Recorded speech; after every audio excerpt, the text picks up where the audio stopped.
जय हिंद साथियों, आज के इस क्लास में आप सभी का बहुत बहुत स्वागत है। तो साथियों, बिहार पुलिस मध्य निषेध सिपाही और कक्षपाल की भर्ती के लिए आज हमारा प्रीवियस ईयर में प्रैक्टिस सेट नंबर दूसरा चलेगा। इससे पहले आपका इसमें एक प्रैक्टिस सेट कंप्लीट हो चुका है और इसमें हम लोग 2010 से लेकर अब तक CSBC के द्वारा पूछे गए प्रश्नों को कवर कर रहे हैं, जो कि आपके एग्जाम के लिए बहुत ही ज़्यादा इम्पोर्टेंट है। इससे आपको पता चलेगा एग्जाम में कहाँ कहाँ से क्वेश्चन बनता है और किस टाइप से क्वेश्चन एग्जाम में पूछा जाता है। तो आप लोग पूरा सेट को ध्यान से देखिएगा। और इस एग्जाम के लिए आपका बैच स्टार्ट भी हो चुका है। ऑलरेडी बहुत सारे बच्चे इस बैच को ज्वाइन कर चुके हैं। तो आप लोग पीछे मत रहिए, ये हमारा व्हाट्सएप नंबर है, इस पर मैसेज करके इस बैच के बारे में जानकारी ले सकते हैं। तो चलिए इसी के साथ आज के सेट को स्टार्ट करते हैं। तो देखिए, आज का पहला क्वेश्चन है, राज्यसभा का सभापति किसके द्वारा चुना जाता है। चलिए सभी ऑप्शन को ध्यान से पढ़िए और साथियों प्रत्येक स्टूडेंट को नीचे लाइव चैट में या फिर कमेंट बॉक्स में अपना अपना आंसर करना है। चलिए बताइए, क्वेश्चन नंबर 1 के लिए आंसर क्या होगा। राज्यसभा का जो सभापति है किसके द्वारा चुना जाता है। तो यहाँ पर अगर आप ऑप्शन 2 बता रहे हैं तो आपका बिल्कुल सही जवाब है, लोकसभा एवं राज्यसभा के सदस्यों द्वारा संयुक्त रूप से चुना जाता है राज्यसभा का सभापति। राज्यसभा का सभापति जो है कौन होता है, तो भारत का उपराष्ट्रपति होता है। तो यहाँ पर आंसर क्या होगा, दूसरा वाला ऑप्शन। चलिए आगे बढ़ते हैं। क्वेश्चन नंबर देखिए दूसरा, मृग तृष्णा बनने का कारण क्या है। और जो भी साथी चैनल पर पहली बार आए हैं, आप लोग चैनल को सब्सक्राइब कर लीजिए ताकि एक भी क्लास आपका छूटे ना।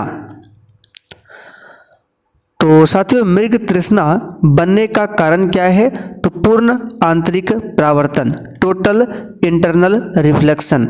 यहाँ पर फर्स्ट ऑप्शन आपका सही जवाब है, ध्यान रखिएगा। चलिए आगे बढ़ते हैं। क्वेश्चन नंबर देखिए तीसरा। आगे देखिए, ब्लीचिंग पाउडर होता है। चलिए क्वेश्चन नंबर 3 के लिए आप लोग आंसर बताइए। और इससे पहले प्रीवियस ईयर से एक प्रैक्टिस सेट आपका कंप्लीट हो चुका है। अगर आपने नहीं देखा है तो उसका लिंक आपको डिस्क्रिप्शन बॉक्स में मिल जाएगा, आप लोग देख सकते हैं। तो देखिए, ब्लीचिंग पाउडर ये अंग्रेजी नाम है, इसको हिंदी में बोला जाता है विरंजक चूर्ण। और ये क्या होता है, तो कैल्शियम क्लोराइड, कैल्शियम हाइपोक्लोराइड तथा भुजे हुए चूने का मिश्रण होता है। तो यहाँ पर दूसरा वाला ऑप्शन आपका राइट है। ब्लीचिंग पाउडर का सूत्र क्या होता है, CaOCl2। ये ब्लीचिंग पाउडर का रासायनिक सूत्र है। चलिए आगे देखते हैं। क्वेश्चन नंबर 4, निम्नलिखित में से कौन सी गैस का सर्वोच्च उष्मांक है। एक भी क्वेश्चन को छोड़ना नहीं है, बताइए इसका आंसर क्या होगा। तो इसमें से कौन सी गैस का सर्वोच्च उष्मांक होगा, तो ब्यूटेन का। फर्स्ट ऑप्शन आपका सही जवाब है। इसका रासायनिक सूत्र होता है C4H10। हाइड्रोजन की बात करें तो इसकी खोज किसने किया था, तो हेनरी कैवेंडिश ने। ठीक है, हेनरी कैवेंडिश ने हाइड्रोजन का खोज किया था। हाइड्रोजन को भविष्य का ईंधन माना गया है। और हाइड्रोजन के कितने समस्थानिक होते हैं, तो 3 समस्थानिक होते हैं। कौन कौन, तो पहला होता है H11 जिसको बोला जाता है प्रोटियम, दूसरा होता है H12 जिसको बोला जाता है ड्यूट्रियम, और तीसरा होता है H13 जिसको बोला जाता है ट्राइटियम। मीथेन की बात करें तो इसका सूत्र होता है CH4 और इसको मार्स गैस भी कहा जाता है। आगे देखिए, प्रकाश का रंग निश्चित किया जाता है उसकी, बताइए, वेग द्वारा, आयाम द्वारा, तरंगदैर्घ्य द्वारा या फिर आवृत्ति के द्वारा। और साथियों क्लास में हम आपको ये जो भी एक्स्ट्रा क्वेश्चन बता रहे हैं आपको लिखने की ज़रूरत नहीं है, केवल आपको ध्यान से सुनना है। ये सब कुछ क्वेश्चन आपको लिखा मिलेगा बैच में 1 लाइनर नोट्स में। ठीक है, बैच को किस प्रकार ज्वाइन करना है वो आपको क्लास के लास्ट में बताया जाएगा। तो प्रकाश का रंग निश्चित किया जाता है वेवलेंथ के द्वारा, तरंगदैर्घ्य के द्वारा। तो यहाँ पर आंसर क्या होगा, तीसरा वाला ऑप्शन। प्रकाश का वेग कितना होता है, तो 3 गुना 10⁸ मीटर प्रति सेकंड हवा या निर्वात में प्रकाश का वेग है। आगे देखिए, सूर्य की असीमित ऊर्जा का स्रोत क्या है? तो इसका सही जवाब है नाभिकीय संलयन। ठीक है, सूर्य और तारे में जो ऊर्जा का स्रोत होता है वो नाभिकीय संलयन होता है। सूर्य की बात करें तो इसमें मुख्य रूप से दो गैसें होता है, एक हाइड्रोजन, दूसरा हीलियम। ठीक है, इस बात को ध्यान रखिएगा। आगे देखिए, एक शाकाहारी को अपने शरीर के लिए आवश्यक फास्फोरस कहाँ से मिल सकता है? तो इसको दूध से मिल सकता है। किससे मिल सकता है? दूध से मिल सकता है। दूध की बात करें तो दूध की शुद्धता को किस यंत्र से मापा जाता है? तो लैक्टोमीटर से दूध की शुद्धता को मापा जाता है। दूध से जो दही बनता है किस प्रक्रिया के द्वारा? तो वह है किण्वन प्रक्रिया।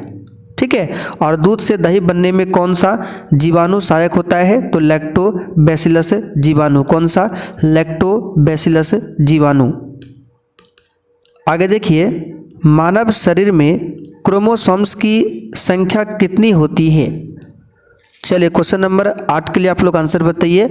और साथ ही इस एग्जाम के लिए आपको वन लाइनर क्वेश्चन बैंक चाहिए तो ये भी आपको मिल जाएगा बैच में। ठीक है, तो मानव शरीर में क्रोमोसोम्स की संख्या 46। कितना? 46।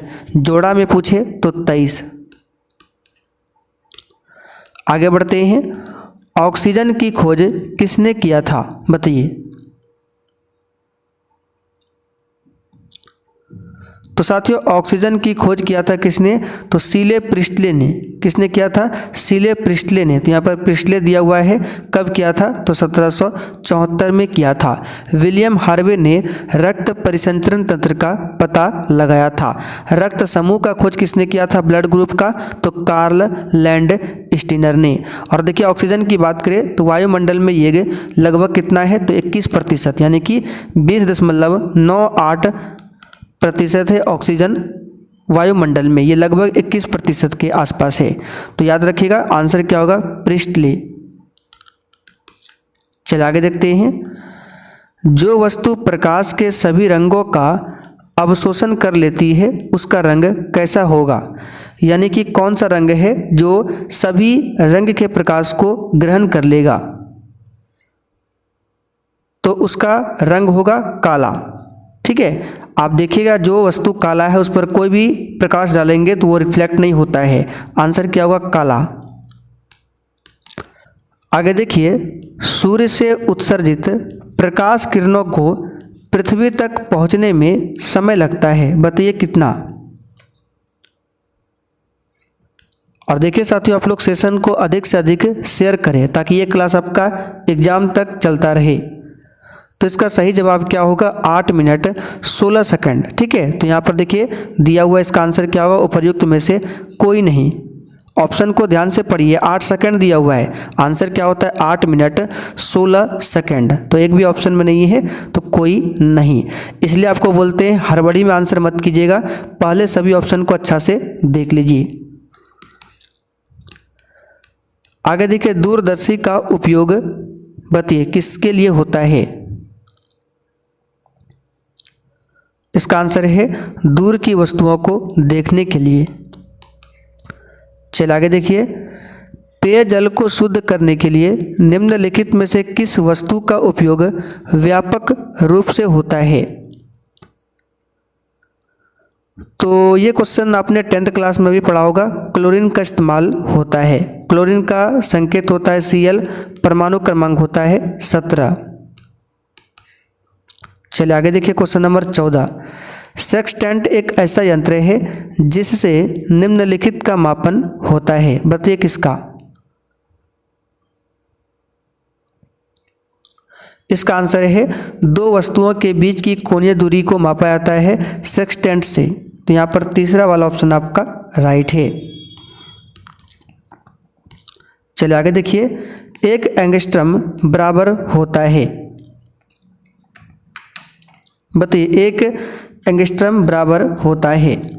तो एक एंगस्ट्रम की बात करें तो ये होता है 10⁻⁻10 मीटर। तो ऑप्शन में तो सेंटीमीटर दिया हुआ है, तो इसको अगर सेंटीमीटर में बदलेंगे तो 10 पर पावर -10 गुना क्या हो जाएगा 10 पर पावर 2। ठीक है, क्योंकि 1 मीटर में 100 सेंटीमीटर होता है, तो 100 को 10 पर पावर 2 लिख सकते हैं। अब इसको सॉल्व करेंगे तो क्या होगा, -10 हो जाएगा +2, क्योंकि गुना रहने पर पावर क्या होता है, जुड़ता है। तो यहाँ पर -10 + 2 करेंगे तो 10 पर पावर -8 हो जाएगा। देख सकते हैं दूसरा ऑप्शन में दिया हुआ है।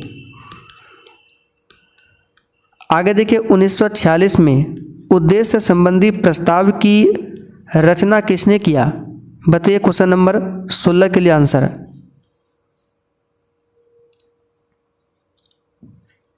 तो यहाँ पर इस क्वेश्चन का आंसर क्या होगा, फटाफट से बताइए। तो उद्देश्य यानी कि प्रस्तावना संबंधी प्रस्ताव की रचना जो है पंडित जवाहरलाल नेहरू ने किया था। संविधान सभा की जो तीसरी बैठक हुई थी 13 दिसंबर 1946 को, इसी बैठक में जवाहरलाल नेहरू ने उद्देश्य को प्रस्तुत किया था। और ये उद्देश्य जो है यानी प्रस्तावना जो है संविधान सभा के द्वारा स्वीकार किया गया था 22 जनवरी 1947 को। कब? 22 जनवरी 1947 को। चलिए आगे देखिए। पृथक निर्वाचन पद्धति की शुरुआत निम्न में से किसके द्वारा हुई थी? तो मार्ले मिंटो सुधार के द्वारा। यहाँ पर तीसरा वाला ऑप्शन आपका राइट है। इसी मार्ले मिंटो सुधार अधिनियम के तहत भारत में प्रथम निर्वाचन पद्धति की शुरुआत की गई थी। आगे देखिए, स्वतंत्रता या मृत्यु का नारा किसके द्वारा दिया गया? चलिए बताइए क्वेश्चन नंबर 18 के लिए आंसर क्या होगा। तो ये दिया गया था अमेरिकी सेना के द्वारा। आपको याद होगा अमेरिका को पूर्ण स्वतंत्रता जो प्राप्त हुआ था 4 जुलाई 1776 को। ठीक है, तो और इसमें अमेरिकी स्वतंत्रता संग्राम के नायक कौन थे? जॉर्ज वाशिंगटन थे, जो बाद में अमेरिका के राष्ट्रपति भी बने थे। तो इसी लड़ाई में अमेरिकी सेना द्वारा नारा दिया गया था स्वतंत्रता या मृत्यु का। तो आंसर क्या होगा? अमेरिकी सेना। चलिए आगे बढ़ते हैं क्वेश्चन नंबर 19। बोस्टन बंदरगाह पर 340 चाय के बॉक्सों को समुद्र में फेंका गया, इस घटना को किस नाम से जाना जाता है? तो ये घटना हुआ था 16 दिसंबर 1773 को। पूछा जाता है, याद रखिएगा, डेट पूछा जाता है 16 दिसंबर 1773 को। इस घटना को कहा गया बोस्टन टी पार्टी की घटना। तीसरा वाला ऑप्शन यहाँ पर आपका राइट है। चलिए आगे देखिए। पाषाण युग में काटने के लिए सामान्यतः प्रयुक्त उपकरण को कहा जाता था। तो इसको क्या बोला जाता था? तो उसमें जो उपकरण था पाषाण युग में गड़ासा था, क्लीवर था, स्क्रैपर था। तो यहाँ पर देखिए दिया हुआ है गड़ासा। कुल्हाड़ी, चाकू, कैंची नहीं था पाषाण युग में। तो यहाँ पर दूसरा वाला ऑप्शन आपका राइट है। गुप्त काल के प्रसिद्ध गणितज्ञ थे, बताइए कौन? देखिए गुप्त काल को भारत का स्वर्ण काल माना जाता है, इस बात को भी ध्यान रखिएगा। और गुप्त काल के प्रसिद्ध गणितज्ञ थे आर्यभट्ट। दूसरा वाला ऑप्शन यहाँ पर आपका सही जवाब है, आर्यभट्ट। अलाई दरवाजा किसके शासनकाल में बना था? तो अलाई दरवाजा जो है अलाउद्दीन खिलजी के शासनकाल में बना था। तीसरा ऑप्शन राइट है। आगे देखिए, राजा राम मोहन राय के द्वारा चलाया गया सुधार आंदोलन कौन सा था? तो आप सभी जानते हैं ब्रह्म समाज। ब्रह्म समाज की स्थापना राजा राम मोहन राय ने 1828 में किया था। राजा राम मोहन राय को राजा की उपाधि अकबर द्वितीय ने दिया था। राजा राम मोहन राय को भारतीय पुनर्जागरण का अग्रदूत, भारतीय आधुनिक भारत का जनक एवं ब्रह्म समाज का संस्थापक कहा जाता है। इन्होंने सती प्रथा के अंत में भी सहयोग किया था 1829 में। चलिए आगे देखते हैं। थियोसॉफिकल सोसाइटी की स्थापना किनके द्वारा की गई? तो थियोसॉफिकल सोसाइटी की स्थापना 1879 में मैडम ब्लावत्स्की एवं कर्नल ऑलकॉट के द्वारा किया गया। तो ऑप्शन में केवल मैडम ब्लावत्स्की दिया हुआ है, तो फर्स्ट ऑप्शन यहाँ पर आपका सही है। महात्मा गांधी ने भारतवर्ष में पहला सत्याग्रह कहाँ प्रारंभ किया? तो भारत में महात्मा गांधी का पहला सफल सत्याग्रह था चंपारण का सत्याग्रह, जो कि 1917 में हुआ था। ठीक है, तो यहाँ पर चौथा वाला ऑप्शन आपका राइट है। बारदोली सत्याग्रह 1928 में हुआ था सरदार वल्लभ भाई पटेल के नेतृत्व में। चलिए आगे देखिए क्वेश्चन नंबर 27। असहयोग आंदोलन कब शुरू हुआ था?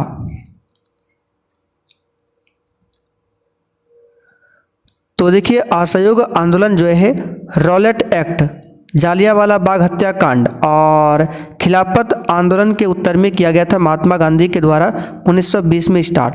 ठीक है, 1920 में स्टार्ट हुआ था असहयोग आंदोलन, लेकिन चौरी चौरा बीच में कांड हो जाता है फरवरी 1922 में, जिसके कारण फरवरी 1922 में ही असहयोग आंदोलन को स्थगित करना पड़ जाता है। तो शुरू हुआ था 1922 में। पूछे किसके विरोध में? तो रॉलेट एक्ट जो पारित हुआ था 1919 उसका विरोध हुआ था, जालियांवाला बाग हत्याकांड था, खिलाफत आंदोलन था। ये सब के उत्तर में असहयोग आंदोलन स्टार्ट किया गया था। विषुवतीय रेखा क्षेत्र के सघन वन लाभदायक है, बताइए किसके लिए? इसका आंसर है जड़ी बूटी के लिए। आगे देखिए, आप ग्लास हाउस में सब्जियां कहाँ उगाएंगे? याद रखिएगा टुंड्रा प्रदेश में।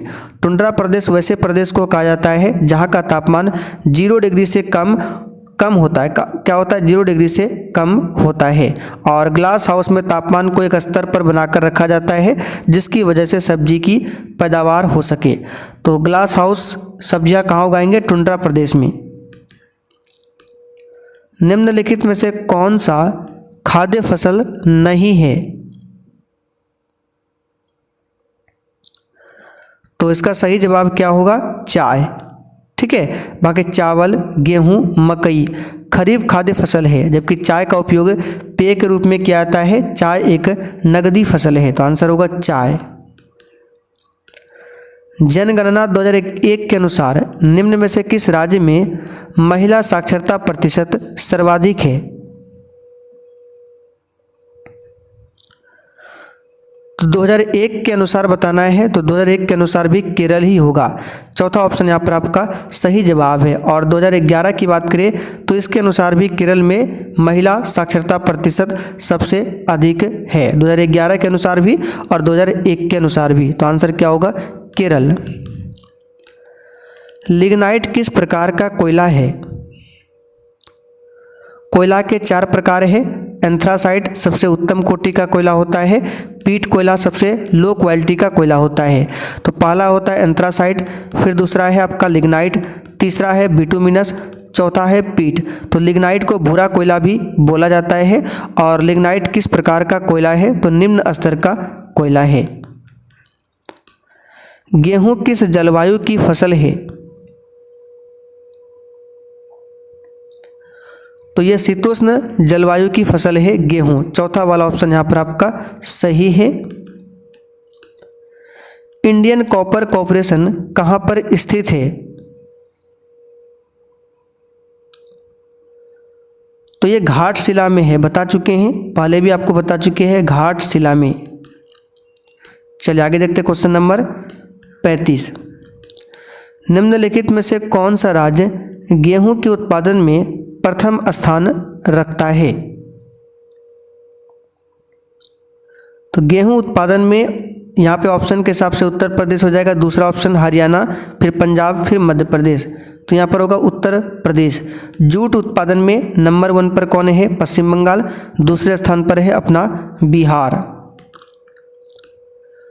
वायुमंडल की वह परत जो पृथ्वी पर रेडियो प्रसारण के लिए उत्तरदायी है, बताइए कौन सा है? तो यहाँ पर इसका आंसर है आयन मंडल। तीसरा वाला ऑप्शन आपका राइट है। वायुमंडल में टोटल 5 परत है। ठीक है, सबसे निचली परत का नाम है क्षोभ मंडल। इसके ऊपर आता है समताप मंडल जिसमें ओजोन परत पाया जाता है। समताप मंडल के ऊपर आता है आयन मंडल। स्टेलेक्टाइट स्थलाकृति का निर्माण होता है, तो इसको याद कर लीजिए, भूमिगत जल के द्वारा। दार्जिलिंग की जिला किस राज्य का भाग है? तो ये पश्चिम बंगाल में है दार्जिलिंग। ठीक है। विधान परिषद के सदस्य का कार्यकाल क्या है? तो जिस प्रकार राज्यसभा के सदस्य का कार्यकाल 6 वर्ष का होता है, उसी प्रकार विधान परिषद के सदस्य का कार्यकाल भी 6 वर्ष का ही होता है। विधान परिषद वर्तमान में भारत के केवल 6 राज्यों में है। कौन कौन से राज्य हैं कमेंट करके बताइए, तो ये प्रैक्टिस सेट में कई बार आपको करा चुके हैं। नीति निर्देशक तत्व सरकार के मार्गदर्शन हेतु किसके द्वारा दिए गए हैं? आंसर है संविधान के द्वारा। नीति निर्देशक तत्व जो है भाग 4 में इसको रखा गया है, आर्टिकल 51 36 से लेकर 51 तक में। पंचायती राज संस्थानों के जिला स्तर पर सर्वोच्च अंग का नाम क्या है? बताइए। आपको याद होगा बलवंत राय मेहता समिति के सिफारिश के बाद ही भारत में त्रिस्तरीय पंचायती राज की शुरुआत किया गया था, और इसमें जिला स्तर पर सर्वोच्च अंग का नाम जिला परिषद है। जिला स्तर पर क्या है? जिला परिषद। किस राज्य में द्विसदनात्मक विधानमंडल नहीं है? यानी कहने का मतलब द्विसदनात्मक मतलब होता है जिस राज्य में विधानसभा के साथ साथ विधान परिषद भी मौजूद हो। तो आपको पता है विधान परिषद तो केवल 6 राज्यों में ही है। बिहार में है, उत्तर प्रदेश में है, यहाँ पर देखिए दिया हुआ है कौन सा? केरल। केरल में नहीं है। ठीक है, केरल में नहीं है, बाकी महाराष्ट्र में भी है। तो इसका आंसर होगा केरल। यहाँ पर केवल विधानसभा है, ना कि विधान परिषद। पंचशील निम्न देशों के बीच का समझौता है। तो पंचशील जो है 1954 में हुआ था ये समझौता भारत और चाइना के बीच में। तीसरा ऑप्शन आपका सही है। संयुक्त राष्ट्र संघ में अमेरिका, ब्रिटेन, फ्रांस, सोवियत संघ और चीन अस्थायी सदस्य है। बताइए किसका? तो यहाँ पर देखिए संयुक्त राष्ट्र संघ की बात करें तो इसकी स्थापना 24 अक्टूबर 1945 को किया गया था, और इसमें 5 अस्थायी सदस्य देश है सुरक्षा परिषद का। चौथा ऑप्शन यहाँ पर आपका सही है। 5 अस्थायी है और 10 अस्थायी सदस्य है। अस्थायी देश कौन कौन है? तो याद रख लीजिएगा, अमेरिका, ब्रिटेन, फ्रांस, सोवियत संघ और चाइना। प्रत्यक्ष प्रजातंत्र का अस्तित्व किस देश में है?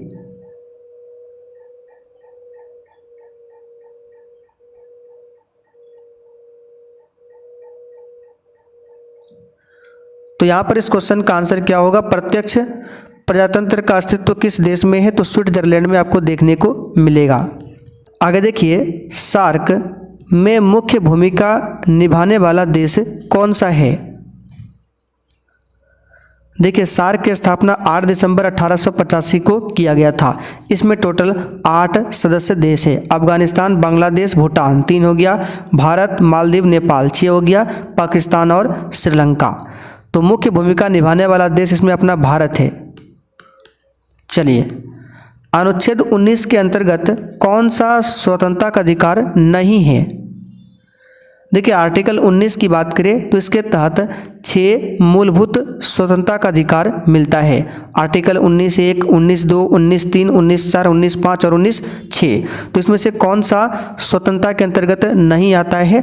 तो व्यक्तिगत स्वतंत्रता का अधिकार ये आर्टिकल 19 के अंतर्गत नहीं आता है। तो यहाँ पर तीसरा वाला ऑप्शन आपका राइट है। निम्नलिखित में से कौन सी भारतीय संविधान की विशेषता नहीं है? देखिए यहाँ पे रिपीट कर देते हैं, व्यक्तिगत स्वतंत्रता का अधिकार, ये आर्टिकल 21 के अंतर्गत आता है। ठीक है, राइट टू प्राइवेसी, ये आपका आर्टिकल 21 में आएगा, ना कि 19 के अंतर्गत।